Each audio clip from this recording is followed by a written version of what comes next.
Hello friend, তো আমার বিয়েবাড়ির ব্লগ আশা করি তোমরা সবাই দেখেছো। তো বলেছিলাম যে মেনুতে কি কি ছিল সেটার একটা আলাদা ভিডিও দেবো। তো চলো দেখা যাক বিয়েবাড়িতে কি কি মেনু ছিল।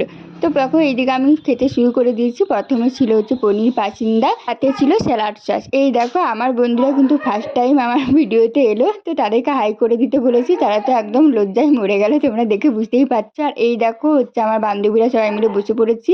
তো ওই দেখো ওই বান্ধবী বলছে আমার কাছে বস, আর এক বোন বলছে আমার কাছে বস, কারণ সবাইকেই নাকি দেখাতে হবে ভিডিওতে। তারপর দিল হচ্ছে যে নান, আর দিয়েছিল চানা মশলা। তো আমি খেতে শুরু করে দিয়েছি।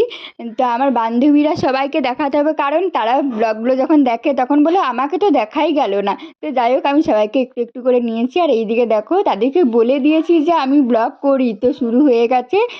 রাগানো তো শুরু হয়ে গেছে, ব্লগার তো বলেই যাচ্ছে, আবার বলছে আমাদেরকে দেখা। কী যে বলছিল আমি অর্ধেক কথা শুনতেও পাইনি এত আওয়াজের জন্য।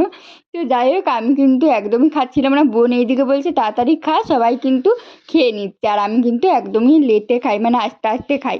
তো এইদিকে দেখো বোন আর বসেছিল এক বান্ধবী। তারপরে যেটা দিল হচ্ছে ভাত, ডাল আর ফুলকপির রোস্ট ছিল। তো আমি একদমই খেতে পারিনি, ওই স্টলে ফুচকা চিকেন পকোড়া খেয়ে আমার পেট ভর্তি। তো স্পেশাল যেটা ছিল মটনটা এত সুন্দর সিদ্ধ হয়েছিল, খুব ভালো লেগেছে আমার।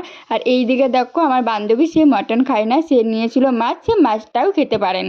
তারপরে ছিল রসগোল্লা, চাটনি, পাঁপড়, মিষ্টি। তারপরে আমরা চলে এসেছিলাম বাড়ি। তো আজকের ভিডিওটা কেমন লাগলো অবশ্যই কিন্তু কমেন্টে জানিও। সবাই ভালো থেকো, সুস্থ থেকো। দেখা হচ্ছে পরের ভিডিওতে।